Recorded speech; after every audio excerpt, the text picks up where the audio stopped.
দর্শক এখন রয়েছে দেশের চালের বাজার দর পরিস্থিতি নিয়ে বিশেষ আলোচনার জন্য আমাদের সাথে অনলাইনে সংযুক্ত রয়েছেন Bangladesh auto rice mills owners অ্যাসোসিয়েশনের প্রেসিডেন্ট AKM খোরশেদ আলম খান। আমরা সংযুক্ত হচ্ছি তার সাথে। জনাব খোরশেদ আলম, আপনি নিশ্চয়ই আমাকে শুনতে পাচ্ছেন? জি, আসসালামু আলাইকুম। জি, আপনার কাছ থেকে প্রথমে একটু জানতে চাইবো যে এখন বাজারে সবচেয়ে আলোচনার বিষয় হচ্ছে সরু চালের যে বাজার দর হঠাৎ করে অনেকটা বেড়ে গেছে এবং এটি নিয়ে বেশ অস্বস্তিতে রয়েছে ভোক্তারা। এই যে হঠাৎ করে চালের বাজার আসলে কেন বেড়ে গেল, আপনি কি বলবেন? ধন্যবাদ একুশ টেলিভিশনকে, ধন্যবাদ দর্শক শ্রোতা। আসলে চালের দাম বেড়ে যাওয়ার কারণ আপনি সবসময় মনে রাখবেন, এই কথাটা আমরা সবসময় বলে আসছি আপনাদের মাধ্যমে, বিভিন্ন টেলিভিশনে টকশোর মাধ্যমে বলে আসছিলাম, যেটার ডিমান্ড এন্ড সাপ্লাই। আপনার ডিমান্ড যেখানে বেশি থাকবে, সাপ্লাই যখন কম থাকবে, তখন সেখানে পণ্যের দাম বেড়ে যাবে। শুধু চাউলই নয়, যে কোনো পণ্যের দামে বেড়ে যাবে।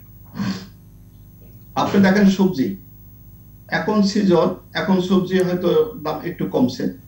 যখন একটু সিজন থাকে, অফ সিজন থাকে, তখন কিন্তু দাম বেশি থাকে। সাপ্লাই কম, আমাদের চাহিদা বেশি, যখন দাম বেড়ে যায়।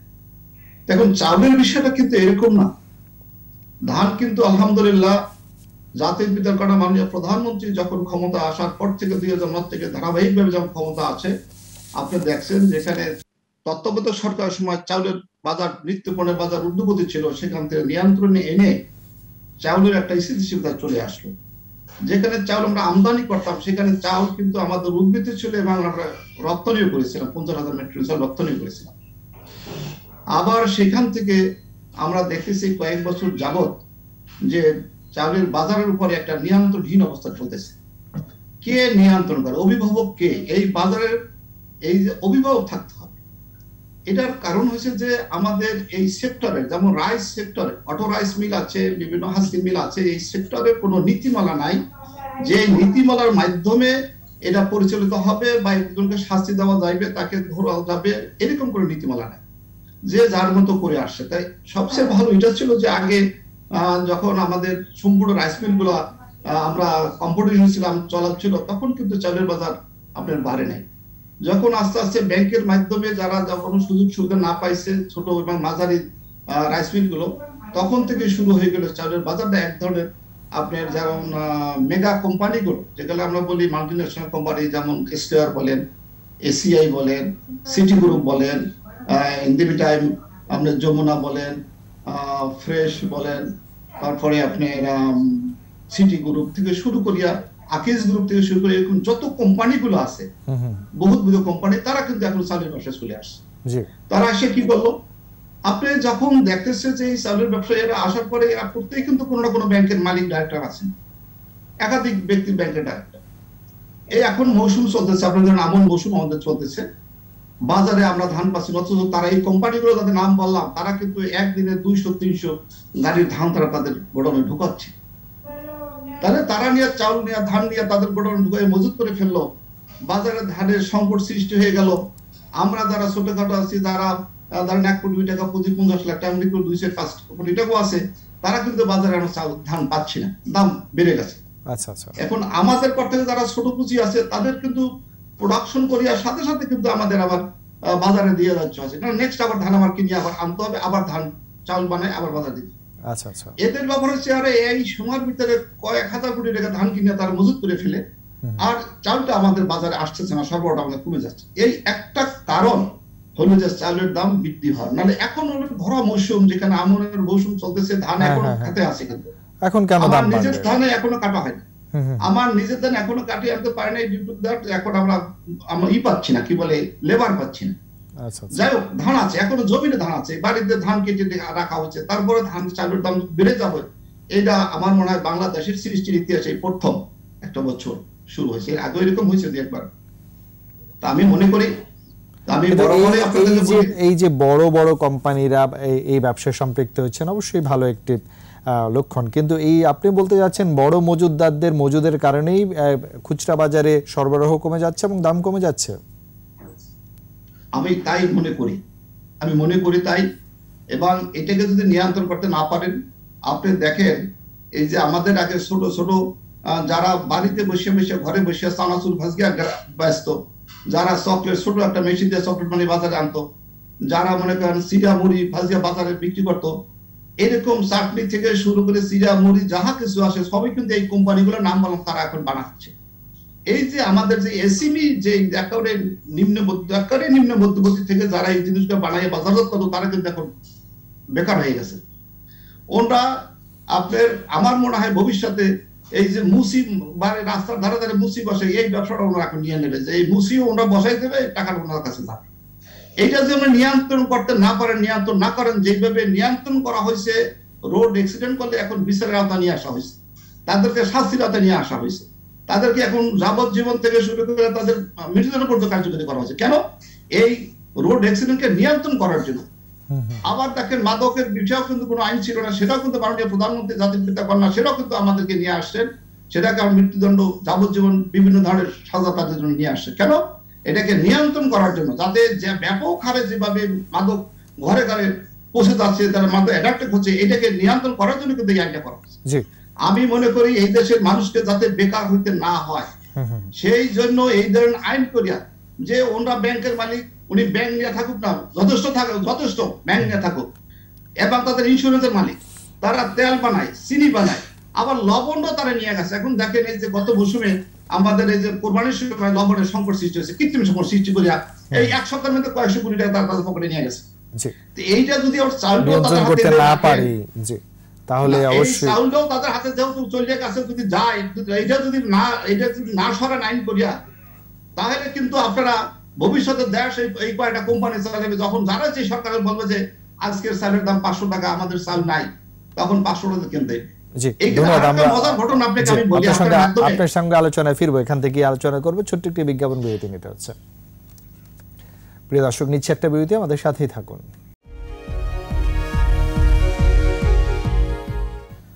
আবার আমন্ত্রণ 21 বিজনেসে। দর্শক, বিরতির আগে দেশের চালের বাজার দর পরিস্থিতি নিয়ে কথা বলছিলাম Bangladesh auto rice mills owners অ্যাসোসিয়েশনের প্রেসিডেন্ট একে খুরশিদ আলম খানের সঙ্গে।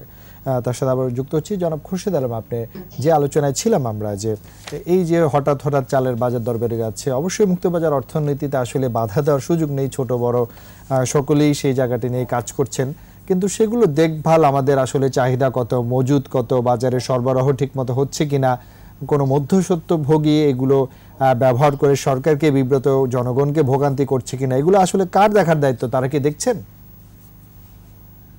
ধন্যবাদ। এটার দেখার দায়িত্ব আমি মনে করি যে প্রথমত হচ্ছে বাণিজ্য মন্ত্রণালয় বাজারকে নিয়ন্ত্রণ করে। বাণিজ্য মন্ত্রণালয় একদম আপনার বাণিজ্য মন্ত্রণালয়ে কিন্তু ওই টিম আছে, যে সাপ্লাই টিম আছে, যারা বিভিন্ন জায়গায় তদারকি করে, সেই তদারকিটা বাড়ানো দরকার। আর একটা হলো খাদ্য মন্ত্রণালয়ের কিছুটা হিসাব নিয়ে দেখা উচিত, যে হিসাবটা দেয় কিন্তু কৃষি মন্ত্রণালয়, যে কি পরিমাণ খাদ্য উৎপাদন হয়েছে আর চাহিদা কি পরিমাণ আছে, এটা কিন্তু তারা দেয়। আমার চাহিদার সাথে উৎপাদন যদি আমার উদ্বৃত্ত থাকে, তাহলে তো আমার সংকট নাই, আসলে কোনো সংকট নাই, আমরা সংকট সৃষ্টি করি। আপনি দেখেন একটা মজার ঘটনা আপনাকে বলতেছি, যে এই যে এখন চালের দাম বাড়তেছে, আরো বাড়াই দিয়ে তখন করবে কি একটা গোষ্ঠী, সরকারের দেখবে যে এখন চালের দাম বাড়ছে, তাই নিয়ন্ত্রণ করতে হলে আমদানি করতে হবে। এই আমদানি করতে গিয়ে তারা আবার কম দামে চাউল আনবে, সরকার ট্যাক্স রিমুভ করে দেবে, তখন হবে তারা এই অল্প দামে চাউলটা আনিয়ে আবার ওই চাউল আর বাংলাদেশি চালু হয়ে যাবে, তখন ইন্ডিয়ার চাউল থাকবে না, তখন নেপালের চাউল থাকবে না, তখন ফিলিপাইনের চাউল হবে না, তখন চাউলটা হয়ে যাবে বস্তা চেঞ্জ করে লোকাল বস্তায় ঢুকে সেটাকে বাংলাদেশি চাউল মানে যেটা দাম পড়বে 34-35 টাকা, সেটা আবার 56 টাকা বিক্রি করা হবে। এই যে অপকৌশল গুলা সৃষ্টি হইতেছে, এই কৌশল করে সরকারকে বাধ্য করা হয় যে আমদানি করার জন্য, যখন সংকট সৃষ্টি করা হয় তখন সরকার বাধ্য হয় যে আমার জনগণ এত দামে কিনতে পারবে না, তখন বাজারকে নিয়ন্ত্রণ করে তার আমদানির অনুমতি দেয়। এখন আমার কাছে মনে হচ্ছে এর মাঠে কিছু হতে যাচ্ছে কিনা, এখানেও মনে সরকারের পক্ষ থেকে মাননীয় প্রধানমন্ত্রীর কাছে আমি আহ্বান করবো, তার একটা সরাসরি প্রধানমন্ত্রীর ওখান থেকে কোনো টিম দিয়ে কোনো তদারকি করানো যায় কিনা, কোথায় কি পরিমাণ ধান প্রতিদিন কেনা হচ্ছে, কোন মিলে কি ধান নিচ্ছে, কি করতেছে, আমার মনে হয় এটার জন্য তদারকি করা খুবই প্রয়োজন বলে মনে করি। তাহলে আপনি দেখবেন এই গোডাউন গুলো তাদের একটা গোডাউন না, প্রত্যেক জেলা জেলা গোডাউন বানায় গেছে। আপনি একটা গোডাউনে যাবেন, দেখবেন সেখানে ধান নাই, চাল নাই, কিন্তু বাইরে যেগুলো আছে এগুলো দেখবেন কি করে, সেটার জন্য দেখা যাবে না তা না। আমার বাংলাদেশের গোয়েন্দা সংস্থা পৃথিবীর অন্য দেশের চেয়ে অনেক উন্নতি আমি মনে করি। যদি তার ইচ্ছা করে সব বাইর করতে পারবে, বাইর করবে, তাহলে বাইর করতে পারবে ইনশাআল্লাহ। এখন প্রশ্ন হলো, এই যে একটা কথা আপনি বলছেন যে আসলে মুক্তবাজার অর্থনীতিতে কোনো ব্যবসা সবার অধিকার করে বাধা দেওয়া যাবে না, কিন্তু প্রয়োজনে তো সবাই করা যায় যদি প্রয়োজন মনে করেন যে এই ব্যবসাটা এসএমইর ব্যবসায়ী তারা হাতেই থাকবে। তাদেরকে এখন আপনারা যদি এই রাইস মিল গুলো যেগুলো এখন ধরেন বন্ধের পথে বন্ধ হয়ে যাচ্ছে, তাদের বিরুদ্ধে সমস্যা সৃষ্টি, ব্যাংক মামলা টামলা দিয়ে এগুলো হয়রানি করতেছে, অথচ তারা খাদ্য সরবরাহ করিয়া এই 16-18 কোটি মানুষকে তারা কিন্তু ঠিক রেখেছিল। এরা আসছে 200 বছর হয় না হয়েছে, কিন্তু এই বিগত বছর স্বাধীনতার পর থেকে এই লোকগুলি কিন্তু খাদ্যকে সরবরাহ করে চেনটা ঠিক রাখছিল। তো এদের উপরে বিভিন্ন ধরনের এখন এরা যখন চলে আসছে, আসার পরে এরা ব্যবসা করতেছে, সরকার মনে করে যে আমার তো এত রাইস মিলের মালিকের দরকার আছে কি, আমার তো 10টা-15টা রাইস মিল থাকলে তেমন যথেষ্ট। তারা এখন এমন অত্যাধুনিক মিল নিয়ে আসছে, ঢাকা বসে নাকি কম্পিউটারে তারা সব চালাবে, মানুষের দরকারই হবে। তাই মানুষের যদি দরকার না হয়, আমার এই শ্রমিক যারা প্রত্যন্ত অঞ্চলের গরিব লোক, আপনি জানেন আমি যখন রংপুরে রাইস মিল করি তখন ওই অঞ্চলের লোকে যারা ভিক্ষা করতো, এখন আলহামদুলিল্লাহ তারা ভিক্ষা করে না, কারণ আমার রাইস মিলে তারা কাজ করে খাচ্ছে।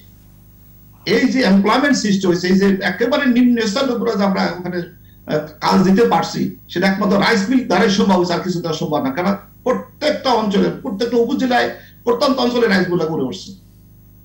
এখন যদি আমরা চাই যে এই যে একটা কোম্পানি আসছে, তারা নাকি এরকম আমাদের 100-200 রাইস মিলের মতো তারা একদিন উৎপাদন দেবে।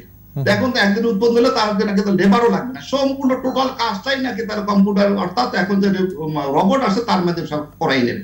তাহলে এই এত বড় একটা রাইস মিলের লোক খাবে, মিনিমাম আমাদের 1000 লোকের কর্মসংস্থান, 2000 লোকের কর্মসংস্থান, সেই 2-3-5,000 10,000 লোকের কর্মসংস্থান সে নষ্ট করে দিলে এই কম্পিউটারের মাধ্যমে এইগুলা এনে। আচ্ছা, আমার কথা হলে আমরা যেখানে আমাদের দেশ ছোট, লোক সংখ্যা বেশি, আমরা মাননীয় প্রধানমন্ত্রী যেখানে সুযোগ সৃষ্টি করে দিতে চাচ্ছে যে চাকরির ব্যবস্থা বেসরকারি ভাবে হোক, সরকারি, সে কিন্তু ঘরে ঘরে চাকরির ব্যবস্থা করছেন। এখন আমরা করতেছি কি, আমরা যাতে চাকরি না থাকে সেই ব্যবস্থা আমরা চাচ্ছি এই সেক্টরকে আমরা এই কয়েকটা লোকের হাতে দিয়ে। এখন যদি আপনি এই আইনটা যদি না যান অথবা নিয়ন্ত্রণ না করেন, আমি একটা কথা বলবো, আমি মাননীয় প্রধানমন্ত্রীকে আবার আমি আহ্বান করবো, মাননীয় প্রধানমন্ত্রী, এখানে খাদ্যমন্ত্রী মহোদয়, বাণিজ্য মন্ত্রী মহোদয়, কৃষি মন্ত্রী মহোদয়, তারপর এখানে আছেন আমাদের অর্থমন্ত্রী মহোদয়দেরকে সহ আমি অনুরোধ করবো, আপনারা একটা কাজ করতে পারেন, মাত্র 7, এখন আমাদের আছে 40 দিন আমরা মজুত করে রাখতে পারবো। সেই 40 দিনকে মাত্র 7 দিনে যদি নিয়ে আসা হয়, তাহলে মনে হয় চালের দাম আমরা নিয়ন্ত্রণে নিয়ে আসতে পারি। তার 7 দিনের বেশি কেউ চাল ধান মজুত করতে পারবে না। তাহলে হবে কি, তার যেই ধানগুলো কিনে তার এখন মজুত করে ফেলছে, এটা তার বাধ্য হবে কিন্তু তারা চাল বানিয়ে বাজারে সরবরাহ করার জন্য। যদি আমরা সেখানেও যদি নজরদারি রাখতে পারি, আমরা খবরদারি করতে পারি। আর যে খবরদারি না করে সে রাখতে দিয়েছে 6 মাসের চাল ধান একবারে মজুত করে রাখছে, আমরা গেলাম না, দেখলাম না, আর গেলামও যদি সেখানে একটা বান্ডিল নিয়ে চলে আসলাম, বললাম যে না আমরা গোডাউনে কিছু নাই, আসলে যে পাবেন না, যে গোডাউনটা উনি দেখাবে সেই গোডাউনে আপনি হয়তো পাবেন। এইটাকে যদি আইনের মাধ্যমে, আরো পলিসির মাধ্যমে, এই যে এখানে যে কথাটা বলছি, আমাদের এই সেক্টরে কোনো পলিসি নাই, এই পলিসিগুলো করে আমাদেরকে নিয়ে পলিসি বানাইয়া যদি করা হয়, তাহলে এটা স্থায়ী ভাবে আপনার এটা নিরসন হবে। নাহলে কিন্তু এই কয়েকটা লোক কিন্তু এইভাবে আমাদের হয়রানি করবে, সাধারণ মানুষকে ভোগান্তি করবে, সরকারের বিবৃতি ফেলতে ফেলবে, এবং খাদ্য সংকট সৃষ্টি হওয়ার থেকে আপনি জানেন জাতির পিতা বঙ্গবন্ধু শেখ মুজিবুর রহমানকে তার এত আকাশচুম্বী তার জনপ্রিয়তা ছিল, শুধু ওই সময় আর্টিফিশিয়াল দুর্ভিক্ষ সৃষ্টি করে সেই বঙ্গবন্ধুকে তো সব পরিবারে নৃশংসভাবে হত্যা করা হয়েছিল। তা আমরা চাই যে এই বাজারটাকে, এই যে মানে খাদ্য সেক্টরটাকে অন্তত পক্ষে আইনের আওতায় নিয়ে আসা, যে আইনিয়া যে এদেরকে নিয়ন্ত্রণ করা। পারবে না বন্ধ করতে, আমি জানি, তাদেরকে ব্যবসা করার অধিকার সবারই আছে, কিন্তু আইন তো করার অধিকার আছে, নিয়ন্ত্রণ করার অধিকার আছে। অনিয়ম যেন না হয়, অনিয়ম যেন কোনো কিছু না হয়, আমরা সেটি আশা করি। এর জন্য নীতিমালা প্রয়োজন আছে, যে খাদ্য মানুষের একটি মৌলিক অধিকার। অন্তর্ভুক্ত যদি একটা কাজ করা হয়, আপনার মাধ্যমে বলতে চাই, আমি চিঠি একাধিকবার চিঠি দিয়েও আইন বাস্তবায়ন করতে পারি না। আমি বলছি যে অন্যান্য সেক্টরে আছে যে বাধ্যতামূলক সদস্যপদ গ্রহণ করা, নাহলে সে ব্যবসা করতে পারবে না। এইটাও যদি করে দেওয়া হয় যে আমার অ্যাসোসিয়েশনের বাধ্যতামূলক, যদি সবাই যদি এই অ্যাসোসিয়েশনের সদস্যপদ না গ্রহণ করে, তাহলে সেই রাইস মিলের ব্যবসা করতে পারবে না, লাইসেন্স পাবে না, খাদ্যের লাইসেন্স পাবে না, সে কিনতে পারবে না, বাজার করতে পারবে না।